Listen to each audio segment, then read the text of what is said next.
कबीर साहब की वाणी है। जाके प्रेम न आवत हिये, काह भये नर काशी बसे से, काह गंगा जल पिए, काह भये नर जटा बढ़ाए, का गुदरी के सिए। कबीर साहब का कहना है कि जिसके हृदय में प्रेम नहीं आया, प्रेम नहीं उपजा, तो काशी में वास करने से क्या होगा, या रोज गंगा स्नान और गंगा जल का पान करे तो भी कुछ होने वाला नहीं। प्रेम पहले समझना होगा कि प्रेम है क्या। जिसको संसार में लोग प्रेम कहते हैं वो प्रेम नहीं है, वो सिर्फ राग है। क्यों राग है? कि हम उस व्यक्ति से या वस्तु से प्रेम इसलिए करते हैं कि उससे हमें कुछ मिलेगा, उससे हमारा स्वार्थ जुड़ा हुआ है। यदि किसी भी व्यक्ति को बहुत अधिक हम प्रेम करते हैं, लेकिन यदि उसका स्वार्थ का मिलना बंद हो जाए, स्वार्थ की पूर्ति बंद हो जाए, तो उसे झगड़ा भी करने को उतारू हो जाएगा, मारपीट भी कर लेगा, तो उसको प्रेम कहेंगे? प्रेम नहीं कहते उसको। संसार का प्रेम ऐसा ही प्रेम है। कबीर साहब कह रहे हैं, हम नहीं कह रहे हैं, ठीक है। संसार का प्रेम ऐसा ही प्रेम है, तो इसलिए उसको प्रेम नहीं कहते। प्रेम तो वो है, 2.5 अक्षर प्रेम का, पढ़े सो पंडित हो। कबीर साहब की वाणी है। पोथी पढ़ पढ़ जगमुआ, पंडित भया न कोय, 2.5 अक्षर प्रेम का, पढ़े सो पंडित हो। प्रेम में प एक ठे मिल गया है, र मात्रा लगी है, र भी मिला है, और म 2.5 अक्षर का है वो, है ना। तो ये प्रेम को यदि पढ़ ले जो, तब वो पंडित होगा। लेकिन अभी जो प्रेम संसार वाले जानते हैं, उसको प्रेम कहते ही नहीं, उसको राग कहते हैं, राग। क्योंकि राग, वैराग, त्याग और अनुराग, अनुराग के बाद प्रेम का नंबर आता है। समझिएगा राइट से इसको। पहला राग है। राग का मतलब संसार से प्रेम, संसारिक विषयों से प्रेम, संसार के सभी चीज़ों से प्रेम, स्वार्थ पूर्ति हेतु, इसको हम संसार में प्रेम कहते हैं। खूब बढ़िया स्त्री हो और बहुत प्रेम होता है बाद में, लेकिन किसी तरह की कमी उसमें मिल जाए, कोई करप्ट हो जाए, तो आए दिन आप देखते हैं कि उसकी हत्या भी कर दी जाती है। होता है कि नहीं? प्रेम में, वास्तविक प्रेम में कभी हत्या नहीं होती। इसका कारण है स्वार्थ पूर्ति नहीं हुआ, मेरे मन के हिसाब से वो काम नहीं किया, बस हत्या शुरू। यही होता है। संसार का प्रेम ये सुबह की छाया की तरह है, शुरुआत में बहुत अधिक रहता है, लेकिन ज्यों ज्यों सूर्य ऊपर चढ़ते जाता है, त्यों त्यों उसका छाया जो है कम होते जाती है, और दोपहर में बिल्कुल कम हो जाती है। तो संसार का प्रेम शुरू में ऐसा ही होता है, बहुत प्रेम है, लेकिन ज्यों ज्यों दिन बीतते जाते हैं, समय गुजरते जाते हैं, त्यों त्यों प्रेम धीरे धीरे कम होते जाता है, और लास्ट में वृद्धावस्था आ जाए तो प्रेम बिल्कुल कम हो जाता है। इसलिए कि अब कोई स्वार्थ पूर्ति होने वाली नहीं है। कभी आप सुने होंगे कि बुढ़िया दूसरे लड़का में, तो बुढ़वा दूसरे लड़का में रह रहा है, सुने हैं? ऐसा होता है, बंटवारा हो जाता है। क्यों? वो रहने को राजी भी नहीं, क्योंकि अब प्रेम खत्म हो गया। जो राग था, जिसके लिए प्रेम था, वो समाप्त हो गया। तो इसको प्रेम कभी नहीं कहते। जो वास्तविक प्रेम है, जो सद्गुरु से प्रेम हम करते हैं, जो आत्मा परमात्मा से प्रेम करते हैं, वह प्रेम वास्तविक प्रेम है। सद्गुरु के प्रति प्रेम ही सच्चा प्रेम है। और वह शुरुआत में तो कम होता है। शुरुआत में उसी तरह कम होता है जैसे दोपहर की छाया से शुरू होता है अध्यात्म। दोपहर में छाया कम होती है, लेकिन ज्यों-ज्यों सूर्य ढलते ही जाता है, त्यों-त्यों वो छाया बढ़ती ही जाती है, बढ़ती ही जाती है, और रात्रि में विराट हो जाती है कि नहीं? अब छाया ही छाया है।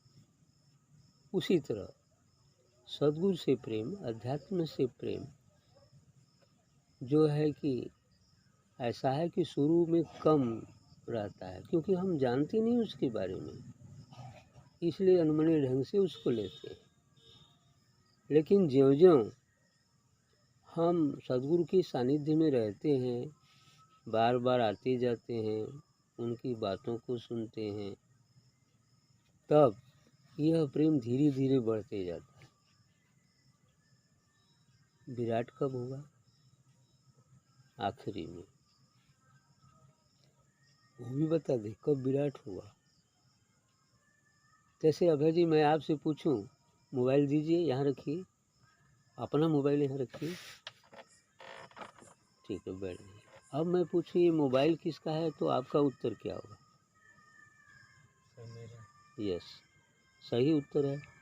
यानी आप इसको मेरा करें तो ये अलग हो गई और आप अलग बैठे हैं। बात क्लियर है? दो ठे अलग अलग चीज़ें हैं। और यदि मैं आपका हाथ पकड़ कर पूछूं कदाचित, तो आपका क्या उत्तर होगा? मेरा। ठीक। इससे निष्कर्ष निकलता है कि ये हाथ अर्थात पूरी बॉडी, पूरा शरीर अलग है, और जो बोल रहा है कि यह मेरा है, वो अलग हो गया। बोलिए, प्रूव होगा कि नहीं? अलग हो गया। अर्थात जो हमारे आपके अंदर होके बोल रहा है, ये अलग है, और ये हमारा बॉडी अलग है। यही यदि इस शरीर से निकल जाता है तो लोग क्या कहते हैं? डेड बॉडी हो गई, और उठा के काम तमाम करेंगे। ठीक। तो हम रियल में आत्मा ही हैं, हम वही हैं जो सद्गुरु है, और उसी को जानना मानव जीवन का परम लक्ष्य है। सब प्लाट में आप संसार को ले सकते हैं, यानी धन दौलत, कुटुंब कबीला, खेती गृहस्थी, परिवार, ये सब कुछ कर सकते हैं, है ना? लेकिन मुख्य काम है सत्संग, सद्गुरु, ये मुख्य काम है। इसको जो नहीं करता तो उसका मानव जीवन यूं ही बेकार चला जाता है। इसलिए बेकार चला जाता है कि बहुत सारे लोगों ने कहा, गौतम बुद्ध राजा के लड़के थे ना, सुंदर स्त्री, बच्चा, राजपाट, सुंदर दास दासी, सब कुछ था। और दुनिया के लोग किस लिए काम करते हैं? यही चीज़ प्राप्त करने के लिए न करते हैं। लेकिन उन्होंने इसका परित्याग कर दिया झटके से। केवल एक मुर्दा को जलते देखा, ज्ञान खुल गया, परित्याग कर दिया। यहाँ तो रोज मुर्जा जला के भी आते हैं तो भी इधर नहीं चलते। मसान तक तो कहते हैं अरे ये सब कर गति तो ऐसा है, सबको एक दिन मरना है। जब ही घाट से ऊपर आए, बस मिठाई पूड़ी शुरू, और घर आए कि वह संसार। होता है कि नहीं? तो इसको मनुष्य नहीं कहते। मनुष्य का अर्थ होता है ये मनुष्य शरीर पाना तो प्रारब्ध के अनुसार है, गॉड गिफ्ट है, हमारे ही कर्मों का फल है। लेकिन मनुष्य होना एक अलग बात है, क्योंकि सांप का केचुल कभी सांप हो सकता है क्या? शेर का खाल यदि सियार ओढ़ ले तो क्या शेर हो जाएगा? उसी प्रकार से केवल मनुष्य शरीर पा लेना मनुष्य होना नहीं होता, मनुष्य बनना होता है ना। अब बनेंगे कैसे?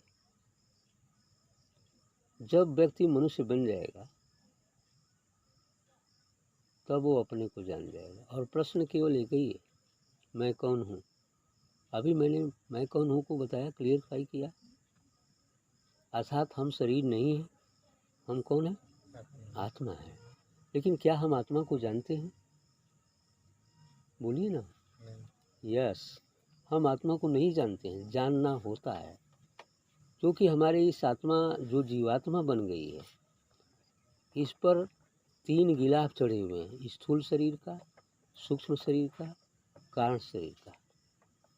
और जब तक इन तीनों शरीरों को साधना सत्संग के माध्यम से हम नहीं मिटा देते, तब तक हम मनुष्य नहीं हैं और न तब तक हमें आत्मा का अनुभव होगा। जैसे इस मिट्टी के नीचे जल है, तो क्या यहाँ से हमें प्यास लगी है तो जल पीना चाहें तो ऑन द स्पॉट जल मिल सकता है क्या? क्या करना होगा? कुआं खोदना होगा। कुछ एक दायरे में जब हम कुआं खोदेंगे, खोदते खोदते खोदते एक स्टेज आएगा जहाँ जाकर हमें पानी मिलेगा और फिर वो स्वच्छ हो जाएगा, तो हमारी प्यास मिट जाएगी कि नहीं? सेम ऐसे ही करना है। हमारी इस आत्मा रूपी निराकार जल पर ये स्थूल सूक्ष्म कारण तथा ये 5 नाग 25 नागिन यानी काम क्रोध लोभ मोह अहंकार तथा 5 तत्व से उत्पन्न 25 प्रकृति, चलना फिरना उठना बैठना सोना जागना है ना, कूदना लांगना, ये सब तमाम, खाना पीना प्यास भूख, ये सब प्रकृतियां हैं। 5 नाग और 25 प्रकृति को जब तक हम शांत नहीं कर देते, अर्थात साधना सत्संग से इसको हम बेहोश नहीं कर देते,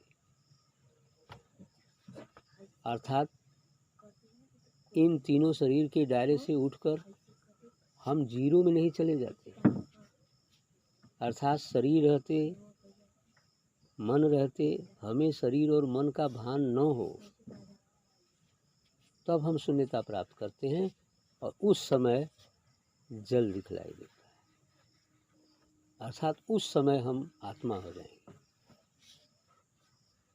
आत्मा के बाद भी अभी एक बात शेष रह जाती है, वो है परम आत्मा। आत्मा दूध हो जाता है, आत्मा में आ गए तो दूध हो गए, प्रिय हो गए, मुक्त भी हो गए। 84 लाख जोनियों में अब नहीं जाना पड़ेगा, नहीं तो संसारी जीव मरने के बाद 84 लाख जोनियों में भटकता है। आज मनुष्य है, कुत्ता बिल्ली हिमार सियार गिद्ध कौवा तमाम चांडाल जोनियों, कीट पतंग नाग बिच्छू तमाम, है ना। तो ऐसा करना पड़ता है। पूरे विश्व की आबादी का 1 मात्र इधर चलता है, 1/10, 10 में 1 आदमी चलता है, और इन चलने वालों में करोड़ों में इक्का दुक्का पहुंचता है आत्मा परमात्मा तक, ठीक है। ऐसे बुद्ध ने पहुंचा, कबीर ने पहुंचा, ईसा पहुंचे, मीरा पहुंची, ये इतिहास इसका साक्षी है। लेकिन इन लोगों के साथ क्या हुआ आप इतिहास से जान सकते हैं, ठीक। तो बुद्ध ने निर्वाण पद प्राप्त किया, वही निर्वाण है। निर्वाण का अर्थ होता है जो वाणी में नहीं आती। स ईसो अनिर्वचनीय प्रेम स्वरूप, वह परमात्मा जो वाणी में नहीं आता, ऐसा प्रेम स्वरूप है, उसको जानना है। प्रेम अवागल न प्रेम स्वरूप है। प्रेम का मतलब ही है अपने आप को जान लेना, आत्मा परमात्मा को जान लेना। और उसी लिए मानव जीवन मिला है, लेकिन हम तो भटक सी गए। कथा रामायण कीर्तन सुनने से कुछ नहीं होगा, सत्संग की बातों को सुनने से भी कुछ नहीं होगा, जब तक हम उधर चलते नहीं हैं। ऐसे तो तमाम मिशन प्रचार कर रहे हैं, है ना, लेकिन वास्तविक चलना कुछ और होता है। जैसे इसमें कह रहे हैं, अभी यज्ञ हो रहा है वहाँ दानापुर में, लक्ष्मी नारायण यज्ञ, है ना। ये यज्ञ कीर्तन हवन तीर्थ व्रत से कुछ नहीं होने वाला। ये तो एक नाटक है, काल का पसारा है और फंसाने की जाल है कि जीव 84 में ही फंसा रहे। क्योंकि यदि लोहे की जंजीर एक होती है, एक सोने की भी जंजीर होती है ना। लोहे की जंजीर तो हाथ और पैर मारती है, सोने की जंजीर गला ही मारती है। यदि कोई झटका मारा पीछे से और बढ़िया रहे तो पता चला कट भी गया। ऐसा होता है। तो काम क्रोध लोभ मोह अहंकार चोरी हत्या पाप झूठ छल कपट बेईमानी, ये तो लोहे की जंजीर है। अब व्रत उपवास पूजा पाठ मंदिर तीर्थ ये सब लोहे की सोने की जंजीर है। ये इसका काम भी बांधना है, इसका काम भी बांधना है। कभी आप सुने होंगे कि कोई ट्रेन में यात्रा कर रहा था, कान में कर्णफूल पहना था, मारा झटका, पता चला कान ही कट गया। तो ये चीजें हैं, ये रहस्य की है। ये तो हम भूल से उसको भूल गए हैं और इधर ही फंस गए हैं। बात क्लियर हो रही है। अब देखिए ये क्या कह रहे हैं, देखिए वही बतिया ये भी काट रहे हैं। काहे भय नर जटा बढ़ाए का गुदरी के सी, कह रहे हैं कि का भर मार जटा बढ़ाए के पीछे एकदम एड़ी तक हो जाए, या क्या गुदरी सी कर झोली लटका के और जोगिया पहन के साधु बन जाए। इससे क्या होने वाला है। अरे मन को साधु बना लो, मन साधु हो गया तो कुछ भी पहने रहो, पैंट शर्ट पहनो, चाहे लुंगी गंजी पहनो, चाहे नंगे रहो सरकार जैसा, चाहे खूब बढ़िया पहनो, कोनो दिक्कत ना है ना। ये चीज़ है। तो इसलिए गुदरी सीने से भी नहीं हो। कार्य भय कंठी के बाद का तिलक के दिए। आगे ये भी कह रहे हैं कि कंठी पहनने से क्या होगा, कंठी थोड़े गोहराई कि नहीं गलत काम मत करा, है ना। चोरी हत्या पाप झूठ छल कपट बेईमानी हिंसा व्यभिचार दुराचार ये सब पाप कर्म हैं और इनके करने से व्यक्ति पतित होता है और नरकगामी होता है। दया करुणा सहानुभूति मैत्री परोपकार अहिंसा आस्थे ब्रह्मचर्य ये सब मनुष्य के गुण हैं। यदि ये गुण सभी आ जाएं तो मनुष्य है, वरना मनुष्य का खाल ओढ़े है बस। बुरा तो नहीं ना लगेगा बोलिए। वास्तविकता है सो कहना पड़ता है ना। हाँ, रियल में मनुष्य तो शरीर से है ही है दिखने में, लेकिन आप देखते हैं कि एक आदमी मनुष्य है, पता चला कि वो कई लोगों की हत्या कर दिया। अब बताइए वो मनुष्य है जानवर। अरे आपकी किताबों में भी कई जगह आया है कि जो अपने आप को यदि नहीं जाना तो अरे भाई क्या ये विषय वासना और पेट भरना तो पशु भी जान लेते हैं। विषय सुख और पेट भरना तो पशु भी जान लेते, और आदमी होकर केवल यही करता हो तो पशु से बढ़िया किसे होगा। आप देख लीजिए आँख उठाकर कि कितने सारे लोग हैं जो इधर चलते हैं। चलता है कोई, चलता है तो काहे बदे। चलने वालों में भी 3 पॉइंट है, 4 तरह के लोग चलते हैं अध्यात्म में। पहला वे, गीता में कृष्ण ने भी इस बात को कहा है। पहला अर्थार्थी होता है, 4 भक्त होते हैं। अभी जो भीड़ लगी है वहाँ तो उसमें बस नंबर 1 वाले की भीड़ है ना 4 भक्त बस का बस भर के जा रही है ना। तो 4 भक्त होते हैं, 4 तरह के लोग होते हैं इस भक्ति लाइन में भी।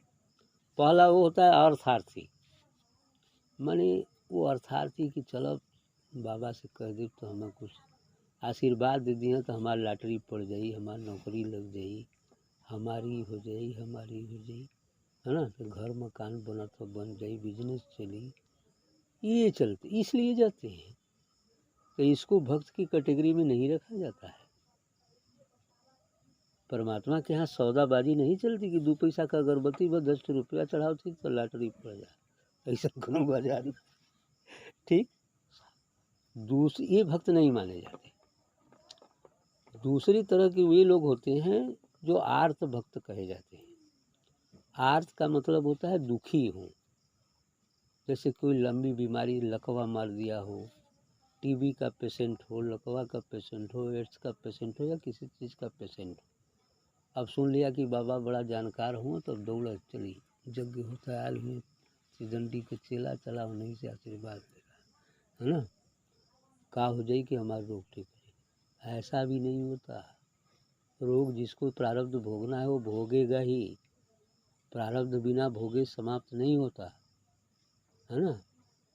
तो ये अब वो जब ना वो दोनों काम होला तो कुल छोड़ के दूसरे बाबा के जी, तीसरे बाबा के जी, अरे इनके तो गले कमाना भर चला। ऐसा ही है संसार में। इन दोनों तरह के भक्तों को भक्त नहीं मानते। इसीलिए हमने कहा कि एक दशांश में जब चलता है पूरे विश्व की आबादी का, जिसमें एक का दुक्का करोड़ों में पहुँचता है, तो ऐसे लोगों की तो तमाम भीड़ है। और मिशनों में जाइए ना, देखा कि वो भूत छोड़ा बदे जाला, है ना, कि वो रोग छोड़ा बदे जाला, कोई पैसा मांगे बदे जाला, है ना, लॉटरी पड़ जाए, नौकरी लग जाए, ऐसा होता है ना। ऐसे लोगों की भीड़ ज़्यादा है। अभी शिव चर्चा चलता है ना, देखो भूत छुड़ाने के लिए भीड़ है, ऐसे ही दुख छुड़ाने के लिए भीड़। कला तोहरो दुख कम अरे, अरे बताओ, विधि के विधान में जिसको प्रारब्धानुसार, क्योंकि परमात्मा कभी किसी को न दुख देता है न सुख देता है, उसका अपना बोया ही उसे प्राप्त होता है। अर्थात जो पिछले मनुष्य जीवन में कर्म किया है उसी के अनुसार उस संसार में उसे सुख या दुख प्राप्त होता है। उसको ब्रह्मा भी चाहे तो ना मिटे, है ना, उसको नहीं मिटा पाएंगे, क्योंकि वो आपकी ही कमाई, हमारी कमाई ही है जो हमें प्राप्त होता है। अब चाहे वो अच्छा बोए होंगे तो अच्छा प्राप्त होते हैं, बुरा बोते हैं तो बुरा प्राप्त हो।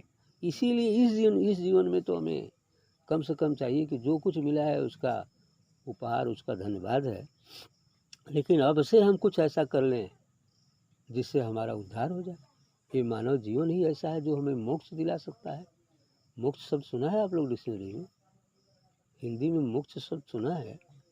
काम क्रोध, सॉरी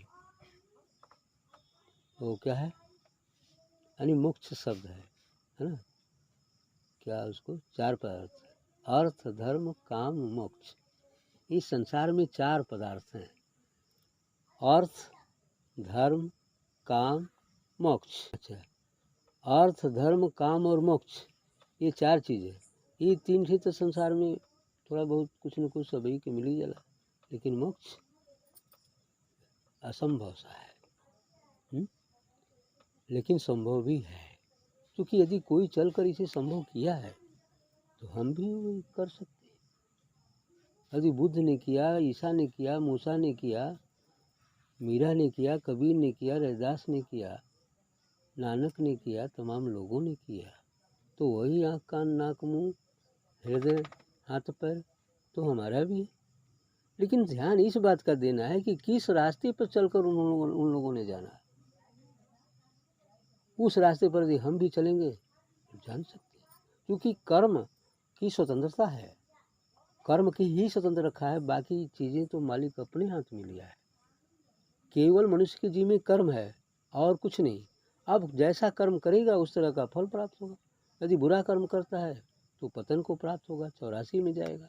और यदि सत्संग भजन करता है, सद्गुरु की कृपा प्राप्त कर अपने स्वरूप की पहचान कर लेता है तो फिर मोक्ष प्राप्त करेगा, है ना। ये चीज़ है और यही रहस्य है और मानव जीवन का परम लक्ष्य है। सभी शास्त्र, सभी वेद वेदांत, पुराण, बाइबिल सब यही कहता है, या कोई भी संत यदि उच्च कोटि का है तो यही कहेगा। ठीक। अब फंसाव वाले भी संत होते हैं जो झूठे बतिया के फंसा लिए, दान दक्षिणा चाहिए, है ना, तो ये तो बहुत ही रहे ठग है। भक्तों की कैटेगरी बता रहे थे। हाँ, भक्तों की कैटेगरी दो हो गया ना। तीसरा है जिज्ञासु। जिज्ञासु का मतलब होता है कि जो सद्गुरु के यहाँ केवल इस आशा से जाता है कि सत्य क्या है, ईश्वर क्या है, परमात्मा क्या है, इसको जानने के लिए दिया जाता है और दुनिया चाह की कोई भी चीज़ की कामना नहीं करता है, तो वह व्यक्ति वही जिज्ञासु कहा जाता है, जिसके अंतर्गत जिज्ञासा है। तब वो यदि जिज्ञासा लेकर सद्गुरु के पास जाता है तो वही बाद में भक्त बन जाता है। अब चूंकि उसके अंदर संसार की कामनाएं नहीं रह गई, जिज्ञासु है, अब आगे चलकर साधना करते करते, सत्संग करते करते जब अपने आत्मा पर पड़े गिलाफ को हटा देता है तो वह परमात्मा हमारे अंदर ही विराजमान है, जो दिव्य रूप से प्रकाशित हो जाता है। अर्थात जैसे सूर्य विकसित हो जाता है, पूर्णिमा का चांद विकसित हो जाता है, जो ही आवरण हटेगा तो वह परमात्मा मेरे अंदर ही विराजमान है और प्रस्फुटित हो जाएगा। यदि वो हमारे अंदर या पूरे चराचर जगत में विराजमान है, हर कण कण में विराजमान है, हर वृक्ष लताओं तृण में विराजमान है, साथ ही जीव जंतु और मनुष्य में भी विराजमान है। और इस प्रकार वह आवरण के कारण हमें दिखाई नहीं पड़ता, जैसे जल हमें दिखाई यहाँ नहीं पड़ रहा है। तो ठीक ऐसे ही पिछले पूर्व जन्म के जब कभी भी मनुष्य हम रहे हैं, उन सभी संस्कार उसके पीछे लगे हुए हैं, उसको दबाए हुए हैं। इस कारण से वह आत्मा जो हमारे अंदर विराजमान है, जो परमात्मा अंदर विराजमान है, वो दिखलाई नहीं देता। और देखना हो तो उस आवरण को हटाना पड़ता है। और जिन लोगों ने हटाया उन लोगों ने देखा। हमारे अंदर परमात्मा है, हमारे बाहर परमात्मा है, ऊपर नीचे आगे पीछे विराट, पाताल से लेकर सातवें आकाश तक परमात्मा है। लेकिन अफसोस की दिखलाई नहीं पड़ता। दिखलाई कब पड़ेगा? जब हम आवरण हटा देंगे तो फिर वो दिखलाई पड़ेगा। जिधर देखता हूँ उधर तू ही तू है, कि हर शय में जलवा तेरा हूबहू है। सब में वही परमात्मा तो दिखाई देगा दृष्टिगोचर होगा, सब में परमात्मा दिखाई देगा, सब परमात्मा में दिखलाई देगा। लेकिन जब त्रिनेत्र खुल जाएगा, तब जब आवरण हट जाएंगे, हमारे आँख के पर्दे हट जाएंगे, तो दिखेगा। ये आँख तो सांसारिक वस्तुओं को देखने के लिए है, इस आँखों से उसका दर्शन नहीं होता। जैसा कृष्ण ने भी गीता में कहा अर्जुन को, वही इन आँखों से मेरे उस स्वरूप का दर्शन नहीं कर सकते हो। यदि तुम्हें देखना है तो दिव्य चक्षु चाहिए, और उन्होंने दिव्य चक्षु दिया भी। ठीक, ये चीज़ें होती हैं। तो चौथा जो भक्त होता है वही असली भक्त है। अब वही आत्मा परमात्मा को जानता है। वही आत्मा परमात्मा को जानता नहीं, बल्कि वह वही होता है जो वो है। जैसे यदि बूंद सागर में मिल जाएगी तो क्या हो जाएगी? उत्तर दीजिए। बूंद यदि, जल की बूंद यदि महासागर में मिल जाए तो क्या हो जाएगी? मिल जाए तो हो क्या जाएगी?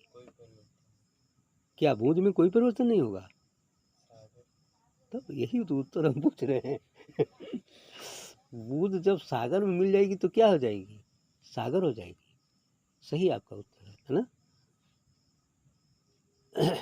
यदि समुद्र का जल हो और समुद्र में ही एक घड़े में भरकर समुद्र का ही जल उसमें डाल दिया जाए, तो क्या घड़े के जल को हम समुद्र कहेंगे? और यदि किसी तरह कोई कंकड़ मार के उस घड़े को फोड़ दे, कच्चे घड़े को, और वो जल पुनः समुद्र में मिल जाए तो समुद्र हो जाएगा। उसी प्रकार से हमारे अंदर जो जीवात्मा है, जो बोल रहा है, वह इस शरीर रूपी घड़े के अंदर कैद समुद्र के जल की तरह है। और ये विराट, तमाम जो विराट में फैला हुआ परमात्मा है, जो ऊपर नीचे आगे पीछे चारों तरफ दिव्य प्रकाश रूप से है, वह महासागर है। और यदि साधना सत्संग के माध्यम से हम शरीर और मन को, शरीर को रहते शरीर को मिटा दें, थोड़ा सा प्रश्न टेढ़ा है, शरीर रहते यदि हम शरीर को मिटा दें और इस बूंद को इस विराट में मिला दें तो क्या हो जाएगा? विराट हो जाएगा ना जी, सागर ही तो हो जाए। वेद इसको यूं कहता है, ब्रह्मविद ब्रह्मैव भवति, ताकि बाणी वेद, हिंदी अंग्रेजी या किसी भाषा में करे भ्रम का छेद। अर्थात ब्रह्म को जानने वाला ब्रह्म ही हो जाता है, और उसी की वाणी वेद है। वह इस संसारी मनुष्यों की भ्रम को किसी भी भाषा में, हिंदी में अंग्रेजी में जैसा उसका ज्ञान है, हिंदी अंग्रेजी या किसी भाषा में उनके भ्रम को दूर कर देता है। बात क्लियर होगी? ये है मनुष्य होना, ये है अपने आप को जानना, ये है आत्मा परमात्मा में अवस्थित होना। अब बात समझ में आएगी? लेकिन इसे करना पड़ेगा, क्योंकि 1000 मील की यात्रा पहले कदम से शुरू होती है। और कोई सोचते ही रह जाए ज़िंदगी भर चलो करेंगे करेंगे, तो क्या वो कभी यात्रा पूरी कर सकता है? तो ये यात्रा बड़ी लंबी है और बड़ी छोटी भी है। लंबी इसलिए है कि जब तक समझ में नहीं आता तब तक बहुत दूर दिखाई देता है। जैसे कभी कभी मैं भी भूल जाता हूँ, चश्मा आँख पर लगा है और खोजता हूँ चश्मा कहाँ रखा गया, उन लोगों को बिगड़ता हूँ चश्मा कहाँ रखा गया, पता ही नहीं चल रहा है। तब बहुत दूर दिखाई दे रहा है चश्मा, हेराए गल कहाँ होगा। लेकिन कोई आया कह दिया नहीं नहीं चश्मा तो आप लगा ही लिए, ओ देख लिए चश्मा तो यही है। अब बताओ ये दूर है या नज़दीक? जब तक समझ में नहीं आया था बहुत दूर था, और समझ में आ गया तो हाथ में। अब क्लियर हो गई? उसी तरह परमात्मा जब हम अज्ञानता में हैं, जब तक हमें उनका अनुभव प्राप्त नहीं होता तब तक बहुत दूर है। और जब समझ में आ गया तो उसके जैसा नज़दीक और कुछ है ही नहीं। ठीक, इसलिए क्लियर हो गया कि दूर से दूर है और नज़दीक से। बात क्लियर है? ठीक, अब आगे चलिए। कबीर साहब हम तो भाग गए दूसरे लाइन। चलिए। सर ये भक्त की चौथी श्रेणी को कहते क्या है? हरे भक्त और भगवान में कोई भेद नहीं होता। अभी आपको परिभाषित तो कर दिए। सर वो जो 4 श्रेणी बताए हैं ना, हाँ एक अर्थ आर्थ जिज्ञासु, चौथा मोक्ष वाले। तो यही ना, तो चौथा तो भक्त का है ना। जिज्ञासु ही जब ज्ञान को प्राप्त हो जाता है, जब बूंद को सागर में मिला देता है ना, जब वो जल को पान कर लेता है तब उसकी पिपासा मिट जाती है और वो शांत हो जाता है, यानी वही ब्रह्म ज्ञानी है, वही भक्त है। और भक्त और भगवान में भेद नहीं होता। भक्त का शरीर देखने को तो है, लेकिन वो तो उससे मिला हुआ है। शरीर इसलिए है कि सपोज दैट यदि उसकी उम्र 80 बरस है या 100 बरस है, लेकिन 60-70 में उसने ब्रह्म ज्ञान प्राप्त कर लिया, तो बाकी प्रारब्धानुसार अभी जो आयु शेष है उतने दिन तक वो शरीर धारण किए रहेगा और फिर जन कल्याण करते हुए लोगों को सतमार्ग पर लगाते हुए जीवन यापन करेगा, है ना। और फिर समय आने पर वो मिल जाएगा, ब्रह्म मिल जाएगा। अभी वो कहा ना कि ब्रह्मविद ब्रह्म है बहुत ही, ब्रह्म को जानने वाला तो ब्रह्म ही न हो जाता है। बूंद सागर में मिल गई तो सागर ही न हो गई। तो बस अब वो तो भक्त और भगवान में कोई भेद है क्या? बूंद सागर मिली तो सागर होगी, तो सागर सागर में कौन भेद होगा? तो बस सीधी सी बात होगी। अब समझ में आ गया, भक्त और भगवान में कोई भेद नहीं। जो वो है वही वो है ना। वो थोड़ा निराकार है ना, दिव्य स्वरूपा है। देखिए सरकार के पीछे जो प्रकाश निकल रहा है ना, तो वो दिव्य प्रकाश है। तो सरकार भी जब थी तो दिव्य प्रकाश तो था ही, लेकिन शरीर रहा तो कुछ कल्याण किए ना, है ना। तो वही तो संत होता है। ब्रह्म ज्ञान को प्राप्त हो गया, दिव्य प्रकाश को देख रहा है। बुद्ध ने कहा था कि मेरा परमात्मा अवतरित नहीं होता बल्कि ऊर्ध्वगमित होता है। मेरा परमात्मा, संसार वालों का परमात्मा अवतरित होता है, लेकिन संतों का परमात्मा ऊर्ध्वगमित होता है, अर्थात नीचे से ऊपर की तरफ जाता है। अर्थात जब प्रकाश का गुण है कि जब वो शरीर में व्याप्त होगा तो प्रकाश कहाँ जाएगा? ऊपर जाएगा ना। अर्थात यहाँ बैठा है, साथ में आकाश तक पहुँचेगा। ठीक, अर्थात सचखंड, आत्मा, परमात्मा, भवरगुफा, ये सब जो ऊपर के लोकांतर हैं वहाँ तक वो व्याप्त है। ठीक, अब हो गया क्लियर? ये असली भक्त कहा जाता है। और यही करोड़ों में एक की बात हमने जो कहा, एक पहुँचता है। ठीक, अब आगे की लाइन क्या कह रहे हैं? कहें कबीर सुनो भाई साधो नाह कैसे जी। यदि ये सब करते हुए लोग जिंदा रहते हैं तो उनका जीना बेकार है, नाहक है, उनका मानव जीवन बेकार है, नथिंग है। चाहे सब कुछ संसार का बटोर न ले। बुद्ध ने कहा था एक बात कि यह संसार का समस्त सुख और वैभव कीचड़ में पड़ी एक शीशे की गोली की सदृश है। जब उसे बच्चा कोई पा जाता है तो परम आनंदित होता है। लेकिन वृद्ध की नज़र में शीशे की गोली का क्या महत्व है? अर्थात यह संसार के समस्त सांसारिक प्राणी इस संसार रूपी कीचड़ में धन वैभव रूपी शीशे की गोली पाकर बड़े आनंदित होते हैं कि मेरे जैसा तो अब कोई है ही नहीं, है ना। लेकिन संत की नज़र में, ज्ञानी की नज़र में नथिंग है। उसको दुख होता है, साला कहाँ फंसा है, मानव जीवन का लक्ष्य क्यों नहीं पूरा करता। उसको दुख है, उसके पास करुणा है, वह दुखी होता है कि इतना सुंदर शरीर पाकर सब कुछ परमात्मा को दिया है, वो ठीक है अपने जगह, लेकिन फिर भजन में क्यों नहीं चलता, सत्संग क्यों नहीं करता, अपने आप को जानने की कोशिश क्यों नहीं करता। ये करुणा है। करुणा और प्रज्ञा बस दो ही गुण रह जाते हैं संतों के पास। लोग समस्त जीवों के प्रति करुणा और प्रज्ञा का मतलब ब्रह्म स्वरूप का अनुभव करते हुए, ठीक, ये स्थिति है। बड़ी ऊंची कथा है। तब नाहक जीते हैं लोग संसार, लेकिन उनको कहिए बुरा ही नहीं, है ना। लेकिन कहने क्या जरूरत है, जिनका संस्कार होगा, क्योंकि हरि अनंत, हरि कथा अनंता, बिन हरि कृपा मिले ना संसार, है ना। हरि अनंत है, परमात्मा अनंत है, उसकी कथा भी अनंत है। कहीं वेद भी लिखते लिखते, चारों वेद लिखते लिखते थक गए व्यास जी, तो लिख दिए नो इंड नो इंड, है ना। नेति नेति हिंदी में, नो इति, अर्थात उसका समापन नहीं। बस ये चीज़ है।